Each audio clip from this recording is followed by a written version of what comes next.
Bugun Madaniyat mahallasi 28-musiqa maktabida 3 avlod uchrashuvi bo'lib o'tmoqda. Bunda faxriylarimiz, o'rta avlod hamda yoshlar bilan birgalikda to'plandik. Uchrashuvda bir-birimizdan saboq olish, g'amxo'rlik, hurmat, e'tibor uchun yig'ildik.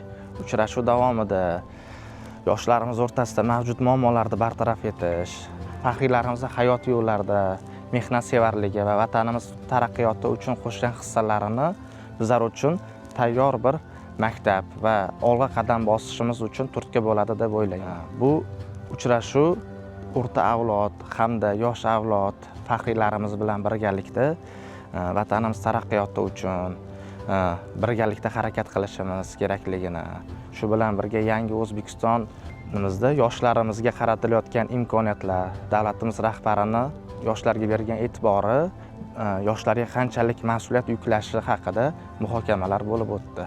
Uchrashuv davomida badiiy ko'rinishlar va faxriylarimiz bilan fikr mulohazalarini eshitib, hayot yo'llarida qo'llab ko'rish uchun ko'nikmalar oldik.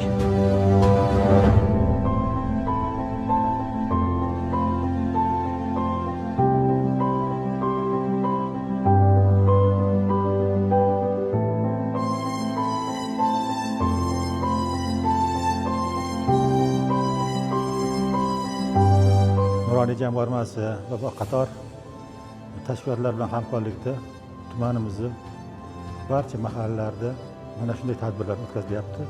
Bu tadbir 3 avlod uchrashuvi. Maqsad nima? Maqsad shundan iboratki, shu nuroniylarimiz, keksalarimiz yoshlarga bir ibrat bo'lib, o'zlarini bosib o'tgan yo'llarini bir ko'rsatib bersa. Bugungi tadbirdan va umuman viloyatimiz, tumanimizni barcha mahallalarda bo'layotgan tadbirlardan ham asosiy maqsad mana shundan iborat. Mahallalarda ijtimoiy, ma'naviy muhitni saqlashga, shuni yaxshilashdan iborat.